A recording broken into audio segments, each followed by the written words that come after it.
Olá, alunos dos oitavos anos A e B. Estamos aqui para mais uma aula, né? E hoje nós iremos começar o capítulo 3. Nas nossas últimas aulas, fizemos a revisão da Revolução Inglesa, lembram? Expliquei a matéria para vocês, né, antes de entrarmos nessa quarentena. Fizemos atividades nas aulas não presenciais, correção. E hoje nós vamos dar início ao capítulo 3, que fala sobre uma revolução de ideias. Como todo capítulo, vocês já estão acostumados que cada capítulo eu divido em partes e explico parte por parte. Hoje nós vamos estudar 2 temas. E vocês vão perceber que o capítulo 3 tem tudo a ver com o que nós estudamos no capítulo 2 anteriormente, sobre a Revolução Inglesa. Por quê? Porque a Revolução Inglesa ela vai influenciar outros movimentos de contestação contra as autoridades, contra o governo, contra os monarcas em outros países, como na França, nos Estados Unidos, até mesmo aqui no Brasil. Então, dando início à nossa aula, o que vocês precisam de saber? Na primeira parte do capítulo 3, vocês irão ver sobre 2 temas. Que é o iluminismo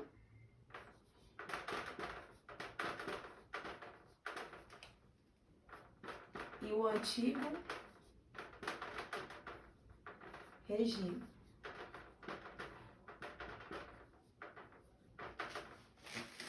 Então, o que esses 2 temas têm a ver com a Revolução Inglesa?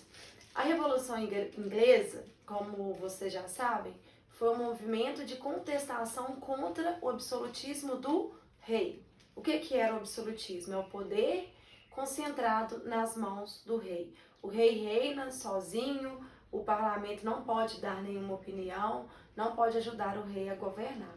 Com a Revolução Inglesa, a gente percebe que tudo isso vai mudar.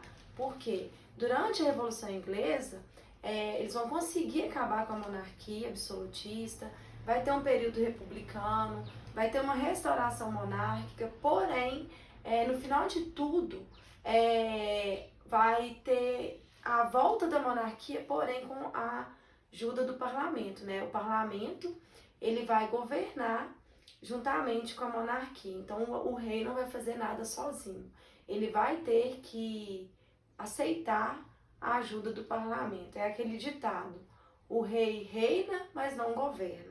E é o que nós chamamos de monarquia parlamentar. É a monarquia que prevalece até hoje lá na Inglaterra, né? Desde a Revolução Inglesa. Então, o que essa Revolução Inglesa tem a ver com esses 2 tópicos aqui? Então, a gente percebe que a Revolução Inglesa ela vai abrir caminhos para outros lugares também manifestar. Vou citar alguns exemplos. No Brasil, Inconfidência Mineira, Conjuração Baiana. Na França, a Revolução Francesa, que é um tema que nós vamos ver ainda neste capítulo 3. A independência dos Estados Unidos, né, a Revolução na América do Norte, que também é um tema que vamos ver aqui no capítulo 3, não na aula de hoje, mas ainda nesse capítulo. Então, todos esses movimentos que eu acabei de citar foram influenciados pela Revolução Inglesa. Então, a Revolução Inglesa abriu portas para que outros lugares também se manifestassem contra a autoridade do rei, né, contra o que eles não estavam gostando, contra o aumento de impostos e várias outras coisas, que eu não vou entrar em detalhe agora, porque nós vamos estudar nas próximas aulas. Então, a primeira coisa que vocês têm que saber, o que é o iluminismo? O iluminismo, primeira coisa, ele tinha como lema a igualdade,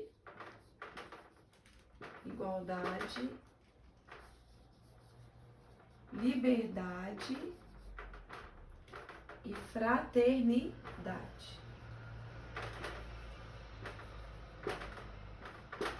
O que foi o iluminismo? O iluminismo, ele foi um movimento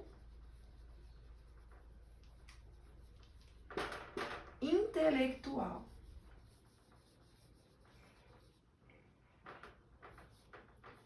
assim, professor, o movimento intelectual? Filósofos, pensadores da época, eles fizeram parte desse movimento iluminista. Tudo isso aconteceu no século XVIII. Lembrando que o século XVIII ele foi chamado de século das luzes. Por que século das luzes? Porque o iluminismo ele queria combater o antigo regime. O movimento iluminista ele era contra o antigo regime. O que era o antigo regime? Lembra do feudalismo, do absolutismo? Então, o antigo regime prevalecia tudo isso, poder absoluto do rei, sistema feudal. Então, os iluministas, eles não concordavam com o antigo regime. Eles queriam o quê? O uso da razão para esclarecer as coisas e não a religião. Eles queriam estudos, pesquisas científicas, eles queriam acabar com o absolutismo monárquico. Então, era dessa forma que os iluministas agiam. Eles criticavam o antigo regime, eles eram totalmente contra o antigo regime. Mas como que essas ideias iluministas vieram parar no Brasil, por exemplo? Pessoas iam para fora do país estudar, geralmente as classes mais ricas. Quando eles chegavam em outros países, como na França, por exemplo, o que acontecia? Eles se deparavam com essas ideias iluministas. Então, quando eles voltavam para o Brasil, eles voltavam com a cabeça cheia dessas ideias. E, através disso, essas ideias foram influenciando outros movimentos, igual eu citei no início da aula. Então, o iluminismo foi um movimento intelectual, um movimento artístico, um movimento cultural que tentava derrubar o antigo regime. Então, eles eram totalmente contra o antigo regime. Esse movimento vai influenciar vários lugares do mundo e vai contribuir para os próximos movimentos que nós vamos estudar na próxima aula. Então, nessa aula, o que vocês precisam de saber? O que foi o iluminismo e o que era o antigo regime. Lembrando que o iluminismo queria acabar com o antigo regime, né? Queria uma sociedade com o que? Liberdade de pensamento, igualdade entre as pessoas, fraternidade, e o lema do iluminismo vai ser seguido em vários outros países. Bom, nossa aula termina por aqui. Na próxima aula vamos dar continuidade e vamos estudar os outros movimentos que aconteceram, não só no Brasil, mas em outros países, e que tiveram como referência tanto a Revolução Inglesa como o Iluminismo. Um beijo no coração de cada um de vocês, estou morrendo de saudade.